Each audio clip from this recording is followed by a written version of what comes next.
गोसोआव दा आङो जोबोद मोजां मोनबाय गोजोननाय मोनबाय। नोंनि मुङा मा? आंनि मुङा दैहुं मोसाहारि। बबेनिफ्राय? आङो फुथिमारिनि गामिनिफ्राय। माबादि नाजानायनि गेजेरजों एबा माबादि फरायनानै नों बेबायदि जाफुंसारनायखौ मोननो हाखो? बेखौ जाफुंसारहोनो थाखाय आङो गोबां सेस्था खालामनांदों फोरोंगिरिफोरनि हेफाजाब लानानै फोरोंनायखौ लानानै होनो हादों। बिमा बिफाया माबादि सापर्ट खालामो? बिमा बिफाया जोबोरैनो सापर्ट खालामो।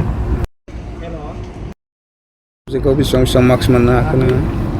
आङो गिबियावनो बड'आव 94 मोननो हादों।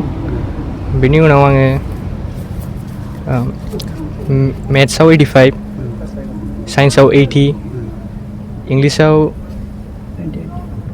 88 आरो जिअ'ग्राफियाव 90 मोननो हादों। माबायदि फोरोंगिरिफ्रा नोंखौ माबायदि गाइड खालामबोआ जिहेथु क्लास लानाय समाव? फोरोंगिरिफोरा मोजाङैखौनो गाइड खालामबोदों, हेफाजाब खालामबोदों, हायिखौ फोरोंदों, डाउटफोरखौ क्लियार खालामजोबदों। फैबाय थानाय समाव नोङो मा फरायनो थांखि लादों? आङो साइन्स फरायनो गोसो जादों। डिस्टिंसन मार्क्स लानो हानायखौ बिराद गोजोननाय मोन्दों। बिनि सिगां जोङो बिराद नाजाबोखादों, उन्दैनिफ्रायनो मोजां जाथों सानबोखानाय आरो जोङो दिनै दा नेयै बे फिथाइ मोजांखौ जोङो मोनबाय आरो। मास्टारफ्राबो नोगोर फोरोंखायो, सानसेबो क्लास लायै गैखाया, लायो मोजाङैनो क्लास लायो। स्कुला हयले बिराद मोजांखामोन आरो बियो मोजांखा, दाबो उनावबो जालांगोन।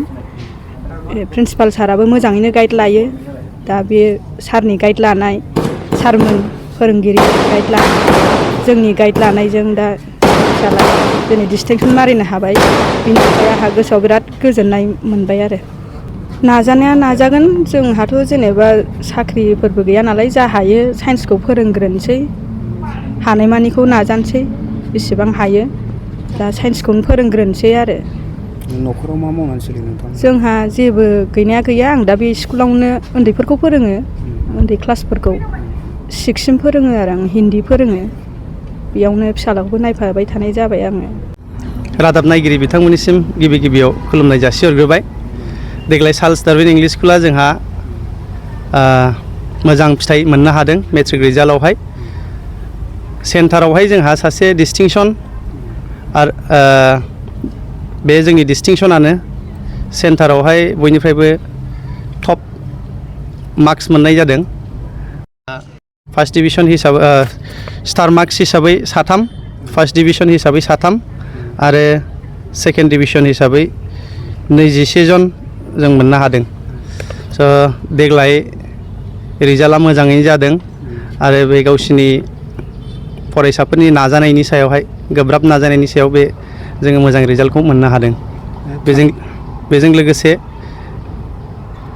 फरायसाफोरनि बिमा बिफानि आरो फोरोंगिरिफोरनि नाजानाय, जों बेजों मोजां रिजाल्टखौ मोननो हादों। थांनाय बोसोरनिफ्राय देग्लाय माबायदि साबसिन जादों? एक्सुवेलि थांनाय बोसोरावहाय जोंहा बिनिख्रुइ एसे खमसिन स्टुडेन्टफ्रा मेट्रिक परिखाखौ होदोंमोन। थांनाय बोसोरावबो जोङो मोजां रिजाल्टखौनो मोननो हादों आरो देग्लायबो जों मोजां रिजाल्ट मोनदों। साबेसे फरायसाफ्रा एग्जाम होदोंमोन? देग्लाय गासै 35 जन फरायसाफोरा एग्जामखौ लिरनाय जादोंमोन। बेसे गोबावनिफ्राय नोंथांमोना बे फरायसालिखौ सामलायबोगासिनो दं बे ओनसोलाव? जोंनि बे चार्ल्स डार्विन इंलिश स्कुला 2013निफ्राय बेवहाय सोलिगासिनो दङ।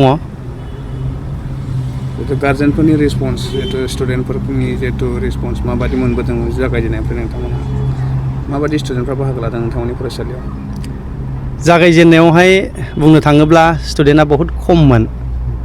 लासै लासैनो बेनिफ्राय एफा लासैनो बांबोनो हमदों आरो दिनै जोंहा 500नि गोजौआवहाय फरायसाफोर दङ आरो।